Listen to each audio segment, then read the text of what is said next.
malibongwe igama lamakhosikazi siyanibingelela nonke nikhuluma nosihlalo wamakhosikazi ANC kwi-General Gizenga Region uComrade uMatozi Phuzwa Dlamini.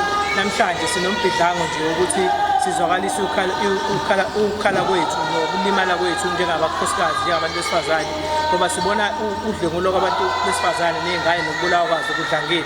Sithe namhlanje kasenze umkhuleko siqale ngokuthi sibe ne-peaceful march sidemonstrate ngesikhombise ukuthi sibhlungu kangakanani ngezinto ezenzakalayo, sitshele noma imuphi oseduze naye umbulali emekhona abone ukuthi lento ayenzayo ayikho right, bese sizogcina-ke la siyamakhosikazi asemandeni. Kodwa-ke le program akuyona ukuthi eyawonke ama-sub-region, sikuthakethe nje eMandeni ngoba eMandeni sekunokuhlukunyezwa okukhulu esikubonile, kodwa futhi nakhona bayaboshwa abantu kodwa sikabe nayo umuntu ogwetshwayo.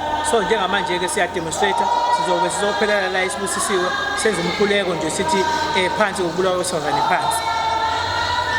Siyabonga. Namhlanje la kwi-sub-region yaseMandeni usuku olukhulu kuthina njengamakhosikazi, lulukhulu nje lubuhlungu ngoba sizokhumbula namaqhawekazi asethe asishiya.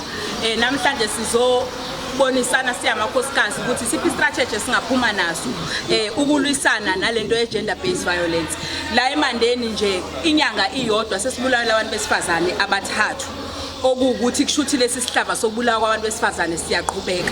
Sizothi-ke siyamakhosikazi with uHealth ne-department yaka-disaster namaphoyisa akube ney'ndlela zokuqwashisa abantu besifazane nokuthi sibenze ukuthi bangasabi ukuriphotha lamacala ngoba abanye bayareyishwa emakhaya, kodwa ekugcineni uzibone ngoba umuntu esebulewe ukuthi kade eqalile ukuhlukumezeka. Singabafazi-ke e-General Gizenga Mpanza Region kwi-sub-region yaseMandeni sizothi phansi nokubulawa kwabantu besifazane phansi.